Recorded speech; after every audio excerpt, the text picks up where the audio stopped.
And we have some more breaking news coming in right now. External Affairs Minister S Jaishankar has spoken to News 18 saying, and I quote, China blocking India on blacklisting of terrorists. He has said very free countries have faced terror like we have. Around the Independence Day, it's 75 years of challenges, how events have unfolded, terror being used as an instrument of pressure on India. We need to be resolute and there is no compromise. It's natural for us to blacklist these terrorists when other countries block it. It's for them to think what it means for their own credibility when it comes to terrorism.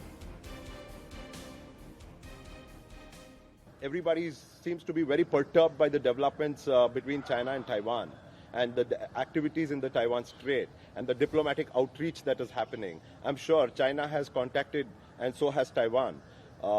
Where do we stand? I'm sure you don't want to get into details on a camera, but can you give us, the citizens, a sense of how the government is thinking on this issue, sir? Well, I think yesterday the spokesperson actually gave a very measured and objective statement on that.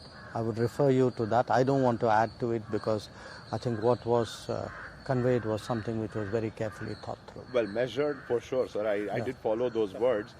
Also, what I was looking for is the country's stand on one China policy, because the party spokesperson... I think he answered that also yesterday. Did he, sir? Yes, he did. I would urge you to look at it. Okay, sir. Let's talk about al-Zawahiri's killing in Afghanistan. It's similar to what happened in Abbottabad, Pakistan, when Osama was. Taliban now saying we will not let terror to flourish from our land. Pakistan at that point saying we don't have any connection to terror. We want to block these Rauf Azhar, Masood Azhar on the UNSC. We don't have a permanent seat there and China is blocking us there. How's the country looking at this, sir? Look, let me make 2-3 points here. One, very few countries have faced the kind of terrorism that we have done. I mean, today we are marking, it's Har Ghar Tiranga, which I will be going on to do a program now. So 75 years of independence. It's 75 years of great achievement, 75 years of progress, but it's also 75 years of challenges. And among the challenges, beginning from 1947, if you see how events happened, unfolded in Jammu and Kashmir at that time, the use of terrorism as a instrument of pressure or coercion against India has been something which has been very much part of these 75 years. So we have to be very resolute. We have to have clarity on this. It is not an issue on which we can ever compromise.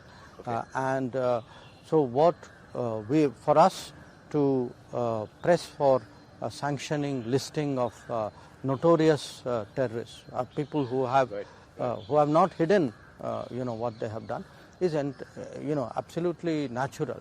And whether if other countries choose to block it, I think that is for them to think about what they are doing and what that means for their own credibility when it comes to terrorism. So 20 million bounty on somebody, he's a danger in every sense possible. We want to block him and China blocks that particular effort of ours.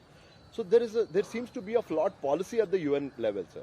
Because it's established that he's a terrorist. Yes. There are two aspects of it. One is the UN part of it.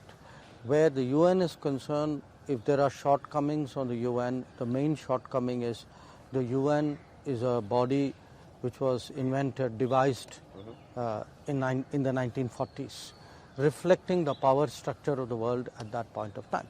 Now, like everything else, it also has its sell-by date. Okay. Now, today, when you have large parts of the world which are not represented, a country like India, which will be the most populous country in the world, among the top economies of the world, that is an issue for the UN's effectiveness and for the UN's credibility. The other issue, what individual countries do, the position that they take. Because let me tell you, on the terrorism issue, we have the vast majority of countries support what we do.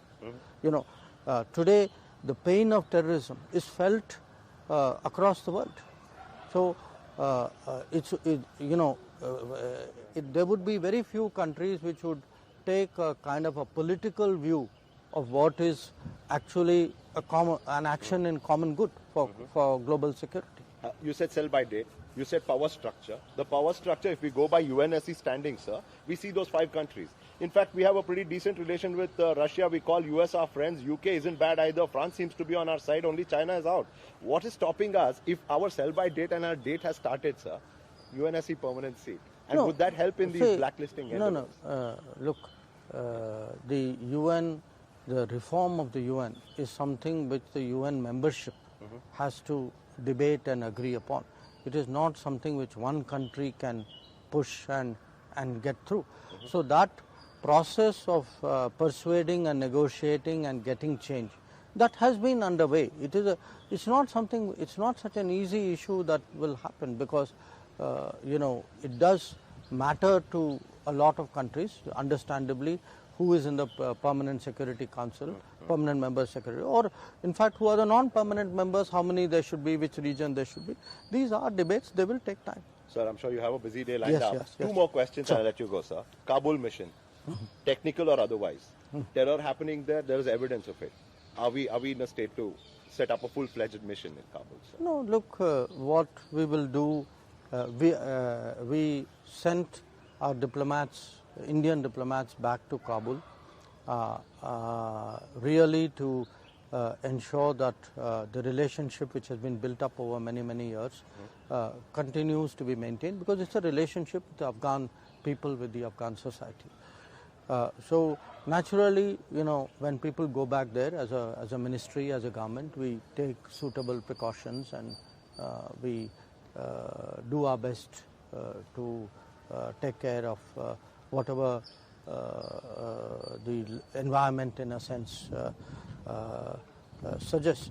So beyond that, I think at this time, where this will go, how this will unfold, I think it's really very premature. So from China to there to here to Karnataka and Bangalore, yes, sir. Yes. Your responsibility in the Bangalore rural region, sir. We're talking about a lot of instability and murmur about leadership and so on and so forth, changes and this and that. What is it that you get a sense? Look, yes. let me say this. Wherever I go, and I do travel increasingly now within the country, it's obviously, I would like to travel more, except in a sense a lot of my own commitments are abroad. Sure.